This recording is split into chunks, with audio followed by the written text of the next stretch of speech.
At the NHL Scouting Combine, there's of course the physical test. Left, right, let's go! Let's go! Keep going, man! Keep going! Come on! But what about the mental one? In a span of days, players will meet with several teams.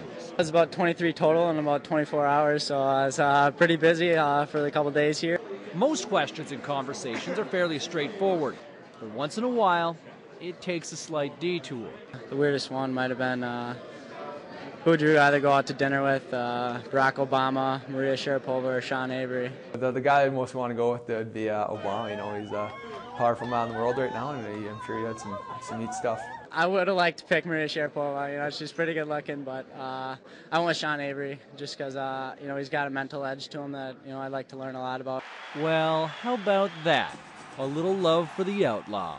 You know, if marijuana was legalized tomorrow, how many of your teammates would be excited? And you know, that was a weird one. I gave the 0 for that one. I got what's your biggest fear a couple times. I said feeling insignificant. If you could be anybody in the world, and not just athletics, but any human being that's walked on the earth, who would you be? And I'd say I'd be Michael Jordan. GMs admit they like to mix it up just a little bit to make sure the potential investment does have a pulse. One quirky question that we asked this year was if you could be anybody, fact or fiction, in the world or throughout history, who would it be and why?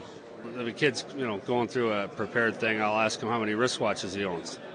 And you see the panic. He's like, well, if I say 6, he's going to think I'm rich. And if I say, hey, kid, I don't really care how many watches you have. Just relax here. There's no necessarily right answer to some of the questions that we asked, but it is telling to us on some things that are important to us as an organization.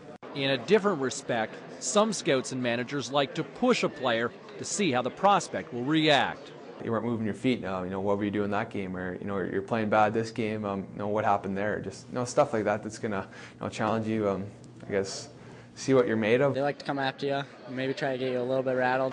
Given the fact that so many players state that it's such a mental grind to reach the Stanley Cup, maybe there's more to it than just a silly question.